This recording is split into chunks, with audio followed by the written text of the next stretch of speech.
one camera. I'm not sure if that thing can even see me well or if the light is actually capturing me, but doesn't matter, okay? I didn't even plug in my microphone for one reason. Ow. I didn't plug in my microphone, so I hope you can hear me well. But the reason I didn't plug in my microphone is because I am running late. Yes, I know, I'm late like always. Yeah.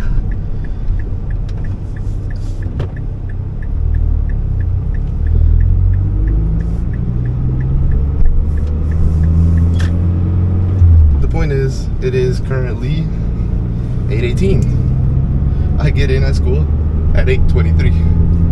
That means we have to cut this drive in about half for me to make it in time. I also don't know if I'm gonna make parking or not because that parking is full. Like, it's like, why can't you park anywhere else, right? Anyway, I don't know where this video exactly is going. I don't know if I'm gonna use this footage, if you can hear me well or not. But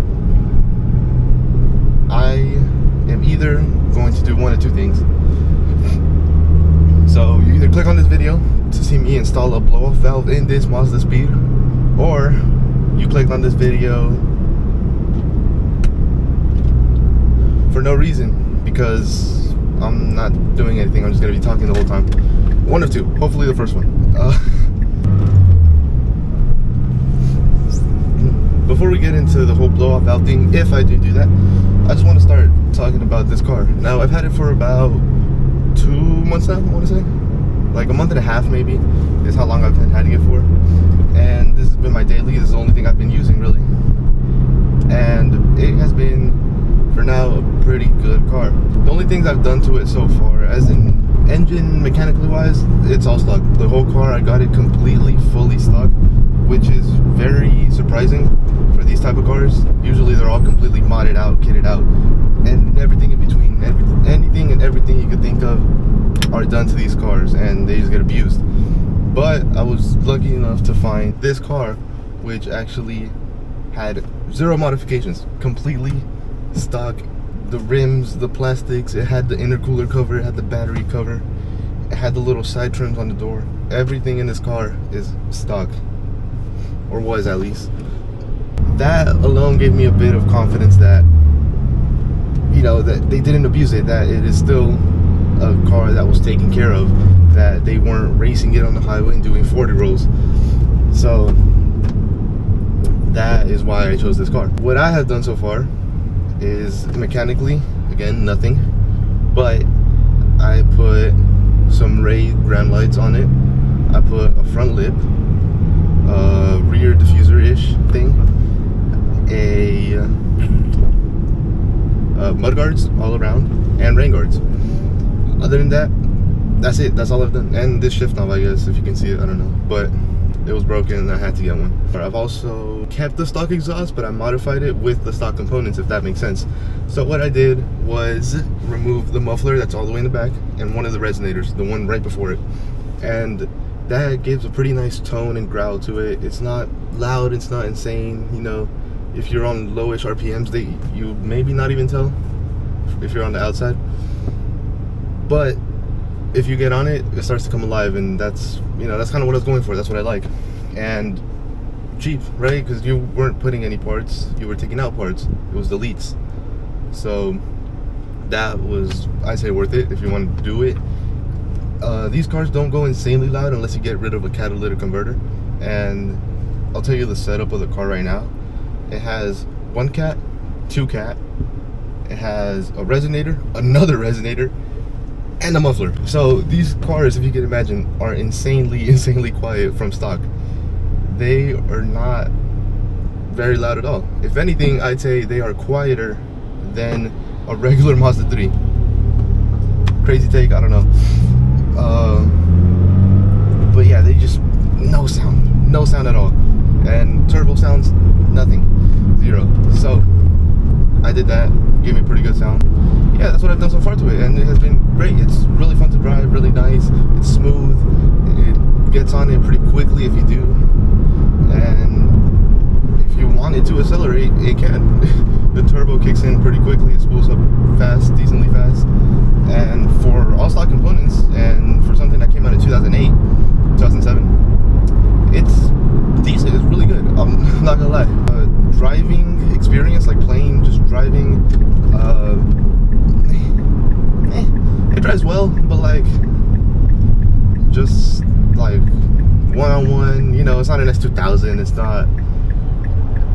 not like one of those crazy handling cars, which you shouldn't expect. It's a front-wheel drive hatch, but for what it is, a front-wheel drive hatch, it drives decently well.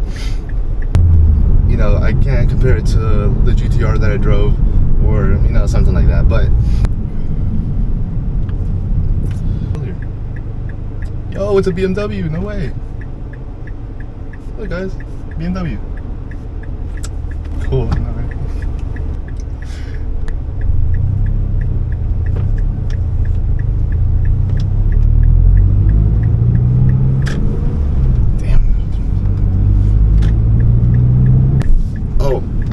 One complaint on this car so far. Although it drives nicely, it speeds up nicely, as the name suggests. One complaint so far, just one. And you want to know what my complaint is? Why is the cabin air filter so hard to get to? Why is it there? Or like, maybe it's not why it's there. I feel like now that I've done it, I feel like you could open a hole on the side of the glove box and you could reach it just fine. Why they didn't do that? Cost production, maybe, because the other one is the same glove box, the regular Mazda 3, but the filter is not in the same spot. I don't know, but why? Was it the Ford engineers? Was it the Mazda engineers? I don't know. If you want to do it comfortably, you get rid of the whole glove box. First, you gotta take off 2 panels, plastic panels that are there. After that, there's a module fuse box. You gotta take that out. Disconnect every cable from it. Take the box out. After you've done that, there is a metal tray behind it. That is what's holding the fuse box. After that, there is a sensor on the left side. You have to remove that sensor. After that, there's a panel behind that sensor. You take out that panel. And after, not only then, until that point, can you take out the cabin air filter. And it's not just a regular whatever like box, you know, what you expect. It is 2 separate ones that slide on top of each other. So you have to be like all crammed up inside and sideways and upside down trying to get to it. And you have to like put your hand in and lift it up and then try to slide the other one underneath it. It's a cabin air filter. Why did I take 25-30 minutes on a cabin air filter, dude? We're here, we're at school, and I'm about to be late, or maybe not. I'm already late, so let's go. Gotta get to class. Economic class, yay.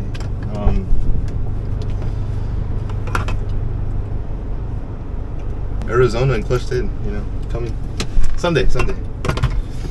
So the blow-off valve that I got is a 50/50 and ended up coming in. I got it in black. I wanted to get it in red, but it was out of stock. So we're gonna go ahead and install it right now. To make things easier, I'm gonna remove the intercooler cover.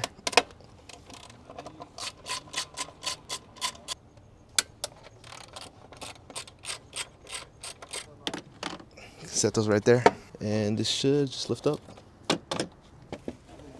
All right, so here what you're gonna have is 2 10s from what I know, and then 2 hoses. So you have these 2 10s, top and bottom, from the intercooler, and this is your vacuum, and that is the one that leads back into the turbo, because this is a full recirculation valve.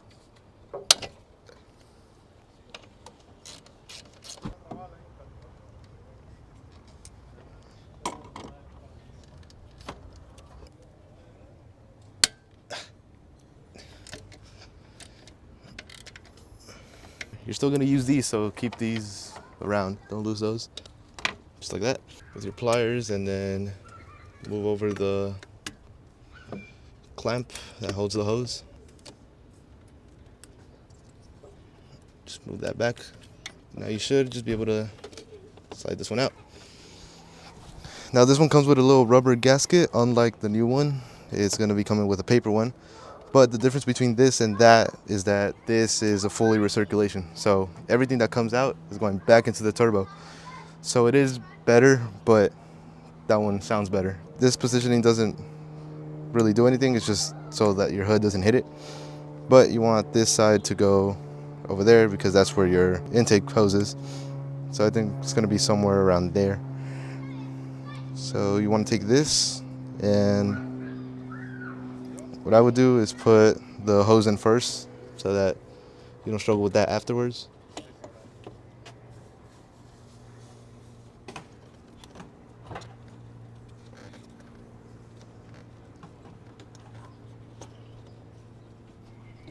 Just like that.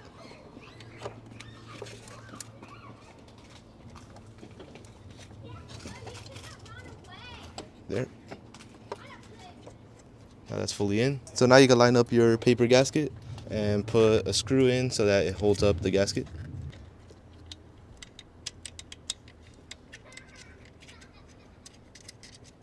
That one. Now you got your bottom one.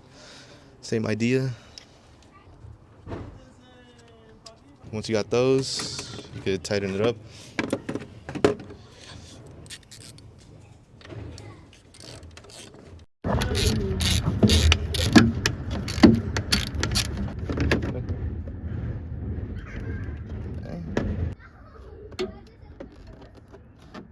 It's just tight in there, and it's all sealed up. And now you could go in and grab your intake hose clamp. There. Right.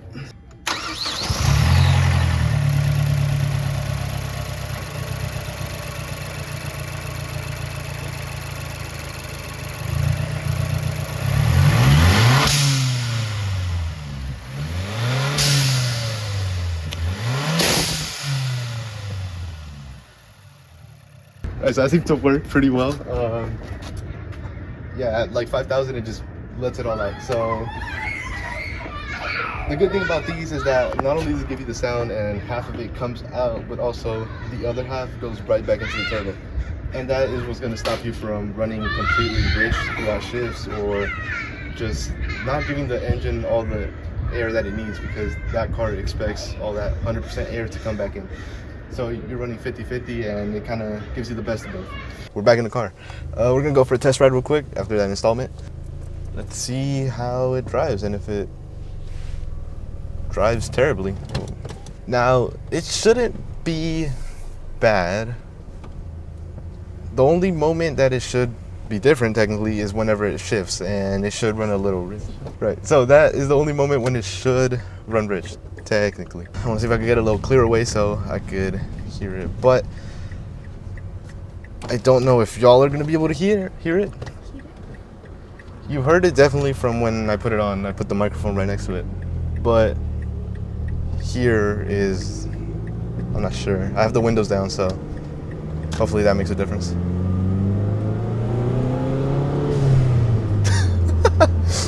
Well, I could hear it. It sounds cool. I don't know about y'all though. It sounds so good.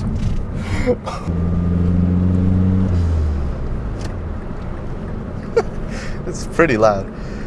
Anyway, what I was saying, you could go fast from a car that is pretty silent, like for example a Tesla. You will go really fast, but you don't hear anything. You don't hear engine, exhaust, anything. It's silent and it's dead. It's soulless. And for a car like this, who has a turbo, and from stock it just comes completely silent, I don't want to say boring, but it's one, boring, but two, it's part of the experience. You're missing that sound. It's also very silent as an exhaust from stock, and as soon as you put that exhaust or take some stuff off to make it louder, it sounds so much better. All right, so I hope you enjoyed the little short video and, well, tutorial as well. Yeah, I think it's totally worth it for the price too, just the sound, and you want to drive your car more, so there's that as well. It sounds really cool. I'll try to get a couple more sound clips, see if you could even hear it, but yeah, that's the installment of the 50/50 blow-off valve on the Mazda Speed 3. Thank you. Have a great rest of your day. Bye.